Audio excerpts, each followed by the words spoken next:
kelas 6 teratai.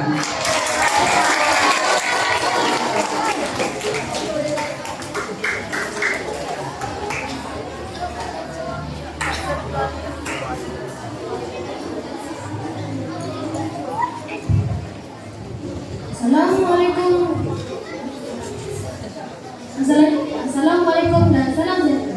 Saya Muhammad Iskandar Zulman dari kelas 6 teratai. Yang dihormati para guru dan rakan-rakan sekalian. Selamat datang ke program bertajuk Buli di Sekolah. Cara mengatasi. Isu buli bukan perkara kecil. Kadang-kadang bermula dengan orang, tapi berakhir dengan perasaan terluka.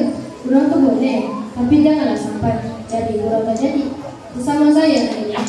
Dengan 1, Muhammad Ahmad perhatian isu disiplin. Dengan 2, Lawan Fakihah, Pakar Mengarahkan Sekolah. Dengan 3, Lawan Kasih Masalah, mulai perhatian terhadap sekolah sekolah. Soalan 1, apa itu buli?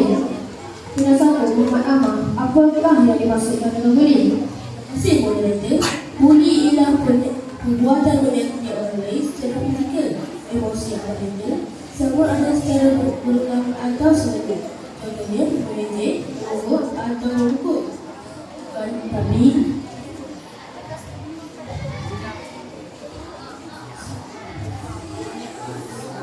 kadang mungkin gurau. Tapi kadang kali itu bukan gurau, itu projek keras. Soalan 2, punca buli. Dengan 2, Lawan Fakihah, apakah punca berlaku buli di sekolah? Terima kasih moderator. Antara punca ialah kurang tinggikan nilai murni, pengaruh rangka sebaya, ini menunjuk kuasa. Ada juga yang membuli sebab dalam panggilan, padahal yang nampak cuma hebat oleh satu orang. Soalan 3, pasal buli. Dengan 3, Lawan Kasih Masalah, apakah kesan buli kepada bangsa? Terima kasih moderator.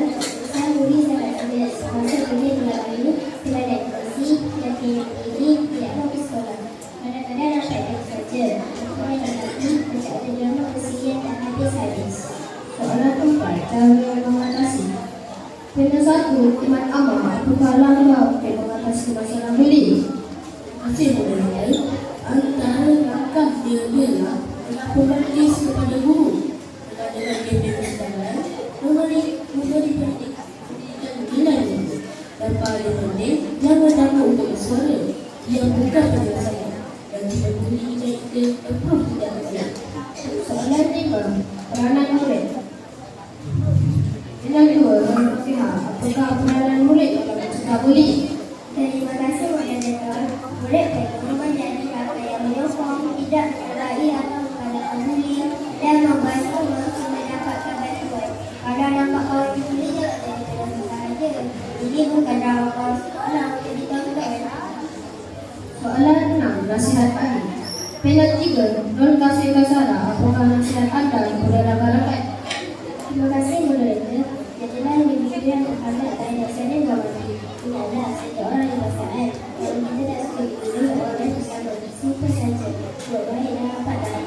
Terima kasih kepada semua penyelak secara yang sangat bermanfaat. Kesimpulannya, buli di sekolah perlu ditangani bersama oleh semua pihak. Sekolah yang selamat melahirkan murid yang cerdas. Akhir kata, hormat menghormati untuk menghormati. Sekian, terima kasih. Wassalamualaikum warahmatullahi wabarakatuh.